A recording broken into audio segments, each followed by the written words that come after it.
Como siempre, un gusto saludarles. Gracias por estar una vez más con nosotros en Contexto. Comienza a través de la señal de Canal I. Comenzamos esta hora donde repasamos temas de interés nacional. Hablamos de política, sobre todo en nuestro espacio. 60 minutos a través de esta pantalla y también en las redes sociales. @ en Contexto Piso I, @ Carlos Peñalosa, y también disponible en nuestro canal de YouTube, Carlos Peñalosa en Contexto. Hoy, como es costumbre, en nuestro espacio seguimos abordando temas políticos. Vamos a evaluar un poco el panorama que nos deja el 21 de noviembre, nos ha dejado el más reciente escenario electoral y lo que es esa ruta que ya hemos discutido con otros invitados que han estado con nosotros en estudio de cara al 2024, el próximo escenario electoral que le corresponde a Venezuela para renovar las autoridades del Poder Ejecutivo. Jesús Castillo Molleda es nuestro invitado esta tarde. Él es director de Polianalítica, @ Polianalítica, es politólogo y también asesor en esta materia. Muchísimas gracias por acompañarnos. Carlos, un gusto estar aquí en tu programa y compartir estas ideas. Es importante siempre que a la ciudadanía, a los televidentes, se le oriente un poco sobre el tema político y sobre todo intentar hacer pedagogía en el tema político, que es muy apasionante y que muchos políticos han venido como empañando lo que es realmente la política, las ciencias políticas y el estudio de la misma. Para quienes están en el mundo político es un tema apasionante, ciertamente esto, quienes hacemos este tipo de espacios también Claro. lo vivimos, somos seguidores férreos del tema político, pero una realidad es que el ciudadano hoy parece estar desconectado de lo político. El ciudadano hoy pareciera, lo dicen también los resultados electorales, participaciones por debajo del 50% del padrón electoral.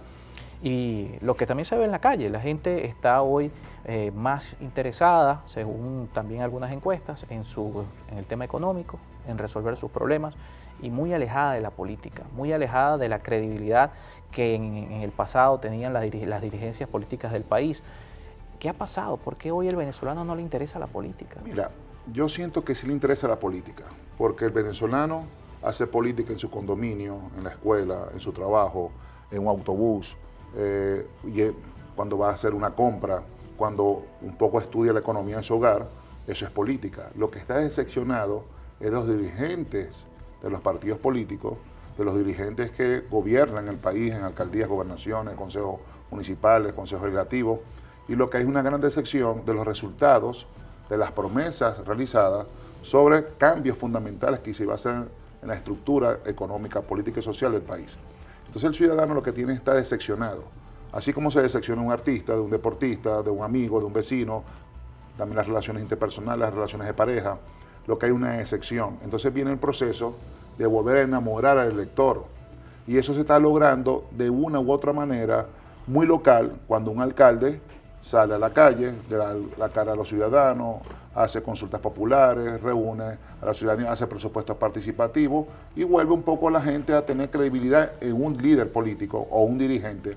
Es interesante, Carlos, los estudios de opinión pública que hacemos cualitativo y cuantitativo nos certifican algo. Hoy en día tiene más credibilidad el nombre y apellido que un partido político, ¿ok? Entonces, volvemos a esa política de la credibilidad de un dirigente que más que habla, más que promete, cumple, y la manera de gobernar.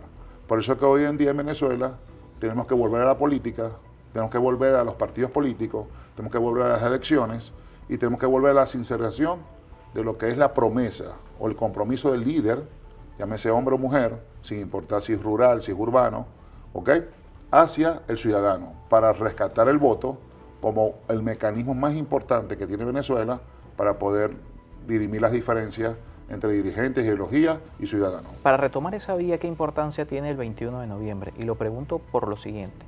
Las firmas de opinión en el país hablan de unos liderazgos políticos que hoy no tienen el respaldo del 50% de la población en algunos casos.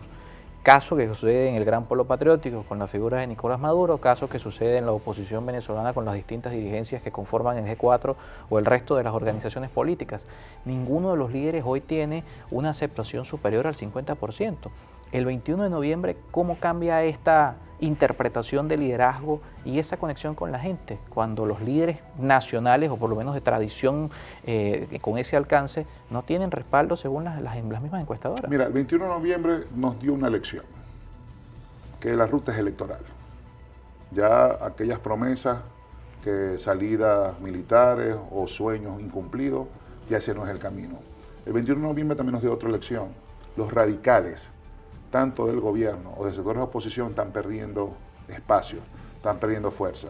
Se vuelve a buscar los caminos electorales y la oposición política del país tiene que sentir que ganó espacios de poder perdido el 21 de noviembre. El gobierno nacional venía solitario en las elecciones, venía participando continuamente y había logrado inclusive hacer unas primarias el 8 de agosto del 2021 para elegir sus candidatos. ¿Hubo problemas internos en el partido PSUV? Claro que los hay y los van a seguir existiendo, pero también hay problemas internos en las organizaciones de la oposición. Sin embargo, quienes participaron y lograron medianamente unidad, lograron ganar escaños de poder.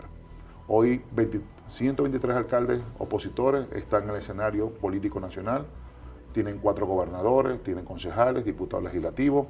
Eso es interesante porque se avanzó y los espacios de poder que se habían perdido se empezaron a ocupar. Los resultados electorales nos dicen que numéricamente hablando, la oposición sacó más votos que el oficialismo, solo que el oficialismo fue en unidad sólida y la oposición fue dispersa.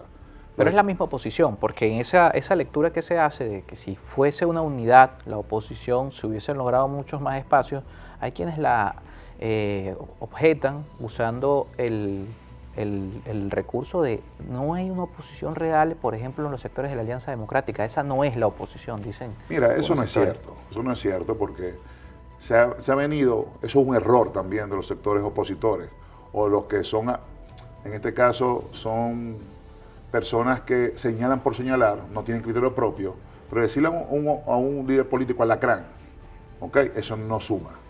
Señalar lo que tú estás negociando con el gobierno. Mira, hoy en día no hay un alcalde del país opositor, no hay un gobernador opositor del país que si quiere tener medianamente éxito en su gestión de gobierno, tiene que sentarse con los ministros de Nicolás Maduro, tienen que sentarse con los funcionarios de alto nivel político, tienen que buscar recursos financieros por los multilaterales y necesariamente tienen que aliarse para poder tener gestión de gobierno con sectores del gobierno nacional que dirige Nicolás Maduro. Si no lo hace, Carlos va a fracasar porque no hay capacidad financiera para poder atender tantas demandas del ciudadano. ¿Ok? Entonces, los aficionados de la política o aquellos que dicen ser y saber mucho de la política, lo que son es aficionados, no aportan nada. No es lo mismo ser candidato que ser alcalde. No es lo mismo estar de acá, tú y yo sentados, hablando de la escena política, sino ir a resolver las políticas públicas.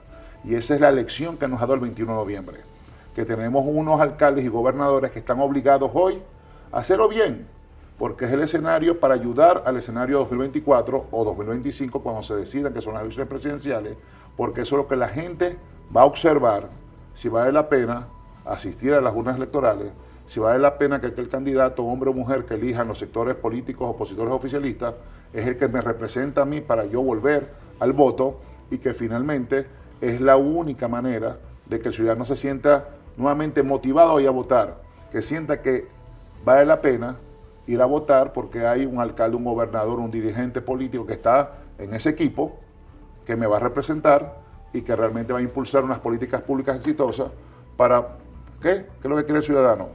Tener una vivienda, tener un vehículo, tener bienestar, que las familias que están en el exterior vuelvan y que realmente reencontrarse con la familia. Todo político y plan de gobierno que vaya impulsado hacia la economía, hacia mejorar la calidad de vida y hacia rescatar la familia, va a tener muchos seguidores en esta oportunidad de 2024-2025. Y hay posibilidad, hay tiempo suficiente para que desde estos espacios de poder, porque las escalas, estamos hablando de una alcaldía poder construir una propuesta política al país. Mira, yo crecer te voy a hablar, en 23 entidades federales y en distrito capital de una alcaldía. Yo te voy a certificar hoy, invito a los televidentes que observen estas gestiones de gobierno. Gustavo Duque, Chacao. Darwin González, Baruta. Elías Ayer, acá en Latillo. Josy Fernández, en Los Alias, acá en el estado Miranda. En Nueva Esparta, More Rodríguez Salcedo, alcalde de Maneiro. En Anzoátegui, el alcalde Manuel Ferreira, que es Lechería. En el Zulia, el alcalde Gustavo Fernández del municipio de San Francisco. Y en Carabobo, el alcalde León Jurado, en el municipio de San Diego. Te invito a ti y a las personas que nos están viendo en tu programa que puedan evaluar esas gestiones de gobierno. Cuando tú evalúas estas gestiones de gobiernos locales y sientes que hay éxito en la gestión, que hay capacidad resolutiva a los problemas de los ciudadanos, que hay acercamiento del gobernante hacia la gente, un gobernante que no se esconde, un gobernante que está en la calle, un gobernante que no le tiene miedo a sentarse a tomarse un café, o a ir a una comunidad, o a ir a una asamblea de ciudadanos, o consultar a la gente que quieren en su plan de gobierno, en su rendimiento de cuenta.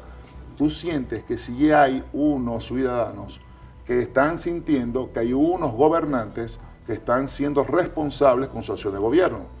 Esa es la Venezuela que debemos construir. Pero ese fenómeno es nada más de estas alcaldías de oposición. ¿Qué pasa con el PSUV? ¿No hay, Bueno, no hay claro, una gestión que podamos observar sí en esta misma? La de Rafael Lacaba es una gestión de gobierno que es atípica. Tenemos también alcaldes que tienen que ver con el hecho de que sectores del gobierno están intentando hacer buenas gestiones de gobierno, solo que en algunos casos, por ser del oficialismo, no le dan un reconocimiento, ¿ok? En el mismo estado Miranda, Héctor Rodríguez es uno de aquellos nombres que se manejan para las presidenciales futuras dentro de los sectores de bolivarianos. Entonces, Héctor Rodríguez, como gobernador de Miranda, también tiene una obligación de hacerlo lo mejor posible, ¿ok? Y por supuesto, el madurismo está intentando tener gestiones de gobiernos exitosas dentro de los sectores de oposición, del gobierno. Por ejemplo, hace poco en mis redes sociales publiqué una reunión en Nueva Esparta entre el alcalde Maneiro y el alcalde Arismendi PSV, Maneiro Fuerza Vecinal, que estaban reunidos para rescatar un corredor vial en la isla Margarita, ¿ok? Entonces también es el momento de las mancomunidades de gobierno, del entendimiento. Ahí está el Consejo Federal de Gobierno. Dentro del Consejo Federal de Gobierno hay 3 gobernadores que representan a los 23 gobernadores y hay 3 alcaldes que representan a los 335 alcaldes. De esos 3 alcaldes, 2 son oficialistas, que por cierto hay que decirlo y reconocerlo, que el alcalde Jonac de Barquisimeto es un alcalde joven, que lo está haciendo bastante bien, que está dentro de la Secretaría del Consejo Federal de Gobierno, igual que el alcalde Gustavo Fernández del municipio de San Francisco de Estado Zulia, que es de oposición del Partido Un Nuevo Tiempo, que está en ese Consejo Federal de Gobierno, y la alcaldesa de Caracas, Carmen Meléndez, que también está dentro de ese Consejo Federal de Gobierno. Entonces, dentro de esta gestión, obviamente hay un entendimiento entre las partes, porque es la única manera de reencontrarse en la gestión de gobierno, en las políticas públicas para poder tener éxito. Es interesante, nadie puede estar juzgando, como te lo decía al principio, a los actores políticos que estén intentando buscar soluciones efectivas a los problemas de sus ciudadanos, a quienes gobiernan. Nadie puede criticar que un gobernador de oposición se reúna con el presidente de la República y después tú veas resultados como mejor vialidad, mejores hospitales, mejores escuelas, mejores sistemas de seguridad, porque esa es la manera de tener mayor niveles de gobernabilidad dentro de las políticas públicas de los ciudadanos. Por eso que dentro del oficialismo y dentro de la oposición hay casos especiales de estudio que han tenido éxito en sus niveles de gobierno y además han sido reconocidos en las elecciones del 21 de noviembre, que muchos de ellos hoy son reelectos. Que además es lo normal, la gobernabilidad se basa precisamente en que todos los poderes puedan reconocerse y puedan trabajar en conjunto en función de las soluciones a los ciudadanos. Hablamos del caso de los nombres de estos líderes que el 21 de noviembre han sido electos y cómo también están sirviendo para retomar el camino de conectarse con la gente. Pero ¿qué le toca a las organizaciones políticas? Lo vamos a conversar al regreso de la pausa, porque una cosa es el liderazgo de una gestión local y otra cosa es el canal para que la gente se manifieste, que son los partidos políticos. Y en ese escenario hay también mucho que decir: judicialización de partidos, divisiones internas, renovación de liderazgos de las organizaciones políticas y por supuesto la forma como estas también, más allá de las gestiones locales, se vinculan con la sociedad.